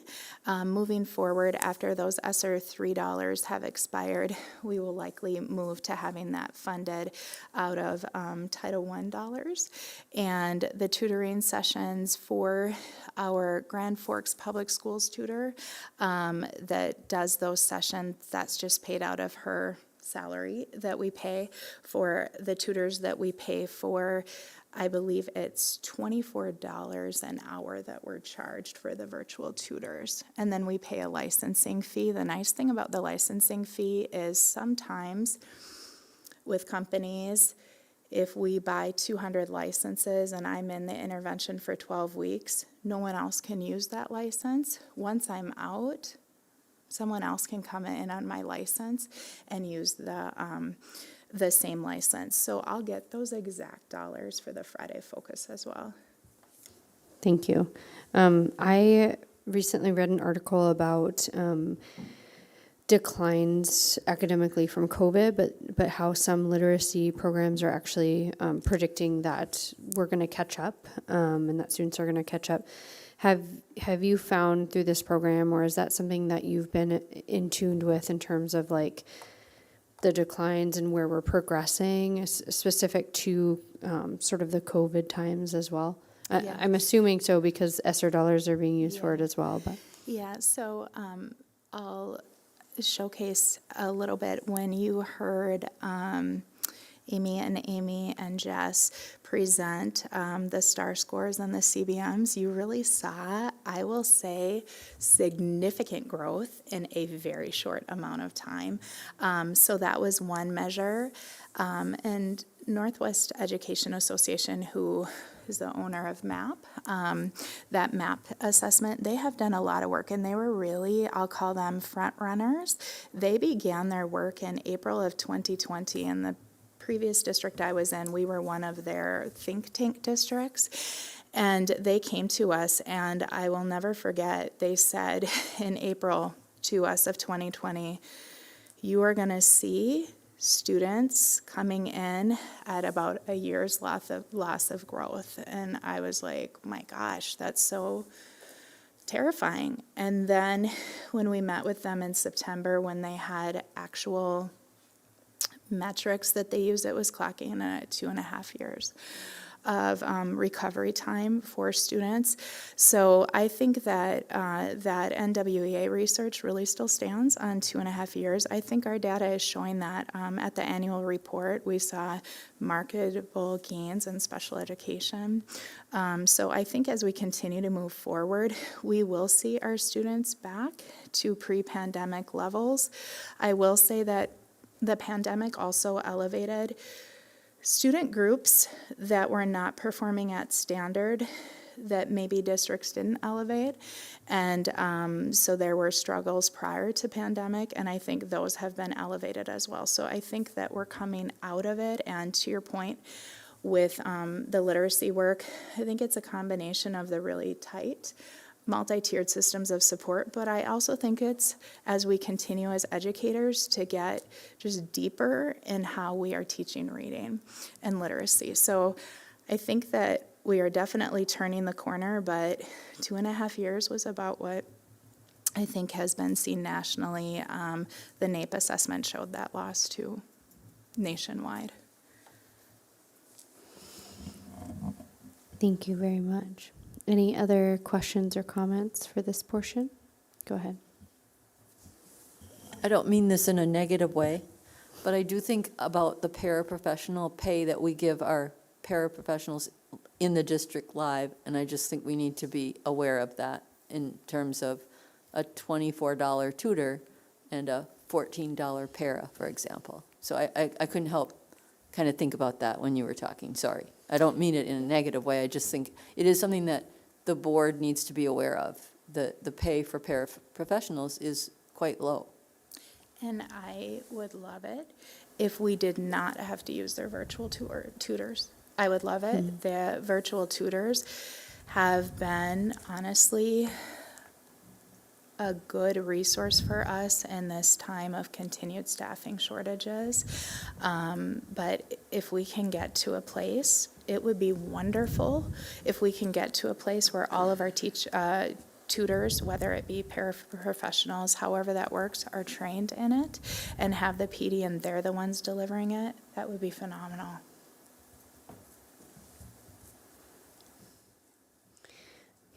If there's no more questions, we'll move on to item 7A, Superintendent's Recommendations for Action. Dr. Lewis? All right, so this is directly related to the presentation that you just saw. This is a research study. I referenced his name, Dr. Matthew Kraft. There has been a wealth of interest around high dosage, high impact tutoring because of its just elevation during and now with respect to COVID. Dr. Matthew Kraft has approached us about conducting research in our school system. The tutoring company that we utilize, Latera, they actually were recipients of dollars through a grant that came in through Gates, and Gates actually awarded not LEAs, not school systems, but they awarded these tutoring companies with dollars to infuse tutoring on a deeper level into school systems and to partner with school systems. So we are a recipient of that money, and with the grant comes the need to study. What is the effectiveness of this? Is one tutor the best? Is in-person tutoring the best? Which curriculum is the best? Are 3 students the right ratio?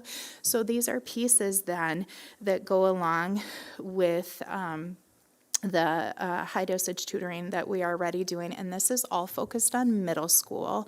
So in the previous slide deck, that's why you saw those exact numbers around 68, 68, 68 at Schrader, South, and Valley, specific to math, because for this work and this research to be reliable, we need to have the exact numbers that they are asking for. The good news about this is the dollars come directly, and the tutoring is then free for those 68 students in each of the 3 schools. So that tutoring is free. I've already gotten questions from our colleagues about, can I use my building ESSER dollars to continue that to impact more students after the research study is over? And the answer is absolutely yes. So that's really what this is about, is to study the effectiveness of tutoring. There's multiple school systems that are participating in this same exact study, and I think it's just going to be incredible. The little bit of data that you saw presented earlier, that's going to be manifested so much more through the work of Dr. Kraft and Brown University. Any questions or comments? Go ahead. Well, they're studying the student-tutor ratios. Sorry. It seems like they're casting quite a wide net on the data that they're collecting. It seems to be they're looking at something else besides the simple student-tutor ratio. So I'll be honest with you, they did come back with a revised nice to have, must have for me. And I wanted to bring it to the board to get everything approved. But then as we go forward, to work with the folks that are in our district that are collecting and working on the data. I would like to provide them everything they're asking for, but really, they're asking for very small amount of things that are the have to. But I think, to your point, what's happening here is they're really trying to control for things like that chart that I showed you, completed 1 tutoring session, completed 22 to 30, or however many, so that they can have that information.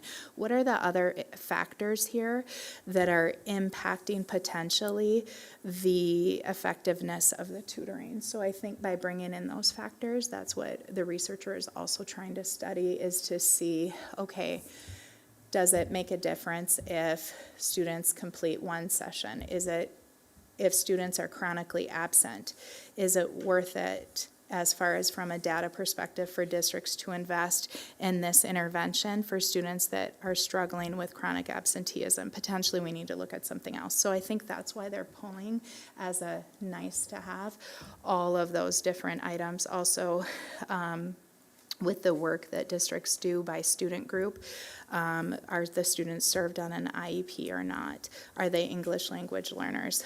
What are their race and ethnicity? Thank you.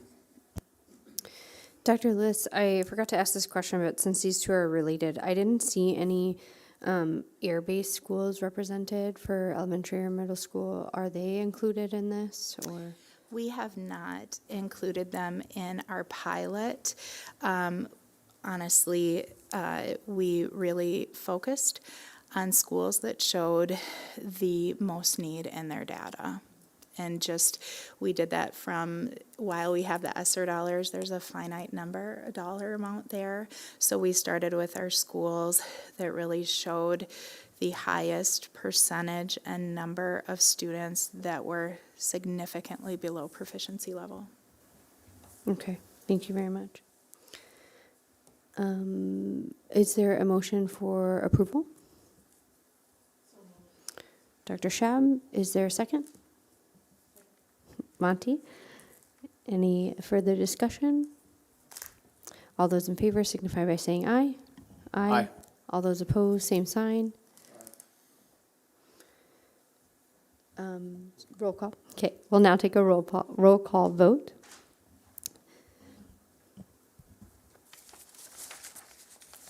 Anderson? Yes. Berger? Aye. Flynn? Yes. Gockler? Yes. Larson? Yes. Manley? No. Palmasino? Yes. Shab? Yes. And Lund is absent, so that is 7 yes and 1 no. Thank you. Motion passes 7-1. We'll now move on to item 7C, consideration, item 7B, the consent agenda. Do I have a motion for approval? Motion to approve. Dr. Shab, is there a second? Joel seconds. Any discussion? All those in favor signify by saying aye. Aye. All those opposed, same sign. Motion carries. Item 7C, consideration of curriculum proposal for 2023-2024. Dr. Brenner. Thank you. I'm Ms. Galatch this evening. I think she has the same thing as Dr. Lund. So page 81 of your board packet is basically a reboot from our last meeting. It was under discussion as far as curriculum proposals, additions, and deletions. It's all the same information. So if I could just please bring you to page 82. Just a reminder that there are a couple of deletions: Foundation of Fitness, Lifetime Fitness and Wellness, and then we would add AP Physics 1 with the contingency, and I have a little more information on the contingency plan, which you can find at the top of page 83. I visited with Ms. Galatch today, and in the event that we would stand up this course, and let's say there are 6 or 8 students at Central High School and the teachers at Red River, here's how we would handle it at Central in the event that the numbers were lower there. We would have the physics teacher run concurrent classes at the same time. And it's not unlike things we haven't done for summer school in the past. Actually, our teachers have been really creative and have done that well. So We'll have our physics teacher have an enriched section within that same physics course, and that's how those students would get the AP Physics. If after experimentation, we find that the student is not being successful, or that cohort, we'll enlist their feedback, and if we need to open up more of a Google Hangout or Google Classroom where those students from Central can pipe in to the teacher at Red River along with those students, then we would do that as well. So that would be a little more information than what you had at the last meeting. So the recommendations are still to approve the course additions, deletions, and we still have the required number of health and PE credits for the 2023-24 school year. Any questions or comments? Seeing none, do I have a motion for approval? Bill, is there a second? Second. Monty seconds. Any discussion? All those in favor signify by saying aye. Aye. Aye. All those opposed, same sign. Motion carries. Item 7D, JPA between City School District and Dietrich's for student transportation services. Consideration of Exhibit A, bus driver listing. Brandon? Thank you, Chair Flynn, members of the board. This is follow-up to last board meeting. Last board meeting, you approved the Joint Powers Agreement, which is essentially sorting out relationships around student transportation between the City of Grand Forks Public Schools, and Dietrich of Grand Forks Incorporated. As noted during the meeting, Dr. Lund caught that there was reference to an Exhibit A. We had since had more conversation with our legal attorney, and the point being that we need an approved list of drivers in order to have them in the cabs of these vehicles. What's returned in front of you now is that list to be included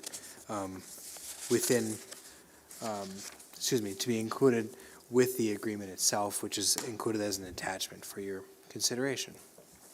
Happy to answer any questions, but this would be administrative recommendation to approve that attached Exhibit A bus driver listing. Any questions or comments on this agenda item? Do I have a motion for approval? Dr. Shab, is there a second? Josh? All those in favor signify by saying aye. Aye. All those opposed, same sign. Motion carries. Item 7E, Student Transportation Services Agreement, consideration of bus driver listing. Brandon? Thank you, Chair Flynn. This is very similar to the last agreement. In working through that joint powers agreement, we looked at the actual foundational agreement between ourselves and Dietrich, and we need to have in place a list of drivers there as well. It should be noted with the driver turnover that you'll see these names coming to the board often. In speaking with Dr. Lund, it might be his consideration to include this in the consent agenda item going forward, as we've already spoken with Dietrich, and just as soon as they have any viable applicants at all, we may receive those names to make sure that we're getting them in the cabs of buses as quickly as possible. But this is in nature the same as the last, so the administrative recommendation is to approve this attached list of drivers. Any comments or questions? Go ahead. Just I noted that there were some names that they work for the city as well as for the district. Or that's just a comment. Is there a motion to approve? Bill, is there a second? Monty? All those in favor signify by saying aye. Aye. All those opposed, same sign. Motion carries. Item 7F, authorization to procure 2023-2025 student transportation services contract. Brandon? Thank you. Yes. Now, this is a new item here. Our current contract with Dietrich is set to expire June 30th, and as per North Dakota Century Code, we need to go through a bidding process to select a vendor, which would be inclusive of Dietrich. We would certainly reach out to them and invite them to respond to that as well. We've been working with Tom Watson, a consultant out of the Twin Cities area who participated in the last time we prepared our request for proposals, and we're really focused on making sure that we're putting the most accurate requests for proposals out there so we get as strong in number and in quality responses to that RFP. So therefore ensuring as much access to school as possible. So what you'll find, excuse me, what you'll find here is some detail around that century code that will put out this request for proposal. Expressing or requesting quotations to provide student transportation for up to 5 years.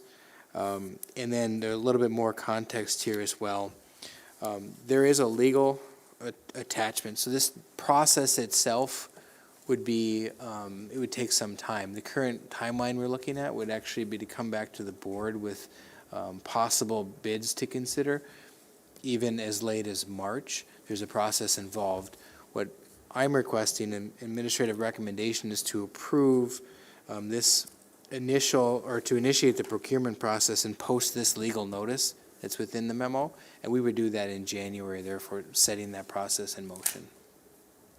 I'm happy to answer any questions on student transportation services or this legal notice. Any questions or comments?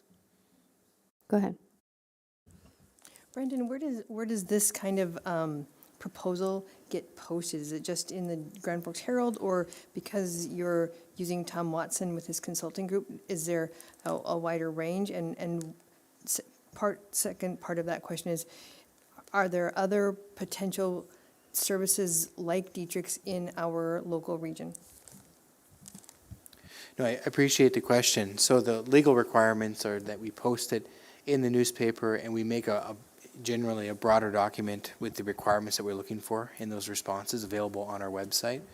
And so we do publicly notice that, and we certainly hope folks are looking for that kind of information. We don't leave that up to chance, in that we want to do the best we can with the work of Tom to make sure folks are seeing that. So in general, we'll be reaching out.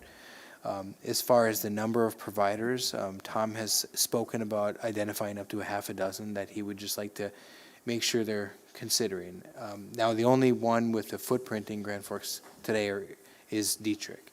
And so it'll have to come down to, just how they reply to that. Mm.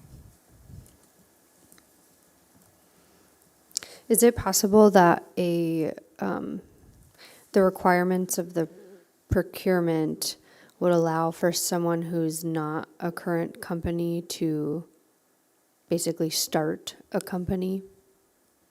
Absolutely. Okay. Absolutely. However they would envision that, but it's open for all to respond. Just to clarify, I'm not looking to start a busing company. I just was curious. Sometimes you have to be an existing entity, so I just thought I'd ask. Any further questions? Do I have a motion to move this forward? Dr. Schab, is there a second? Josh? All those in favor signify by saying aye. Aye. All those opposed, same sign. Motion carries. Item 7G, third-party individual entity requests for student information. Dr. Brenner? Thank you. Page 99 of your packet talks about policy FGA, and again, that's student education records and privacy, which requires school board approval for us to release that information to third-party individuals. This one we're fast-tracking. As you recall, several times now we've been in front of you saying we've got a team working on all the people who request this information. Eventually we'll have a compiled list. That'll probably be a fluid process over time, but what we do have in front of us today is Jostens. They work with our graduates from Community, Central, and Red River High School, and they would like access to our directory information for purposes related to graduation planning and graduation items, probably like graduation rings and caps and gowns and those kinds of things. So administrative recommendation is to approve Jostens, Inc. to receive student directory information as allowed by policy and/or law. Any questions or comments? Jeff? Will that be just names, addresses, things like that?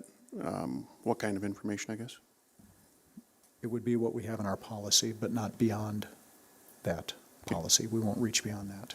Thank you. Additional comments or questions?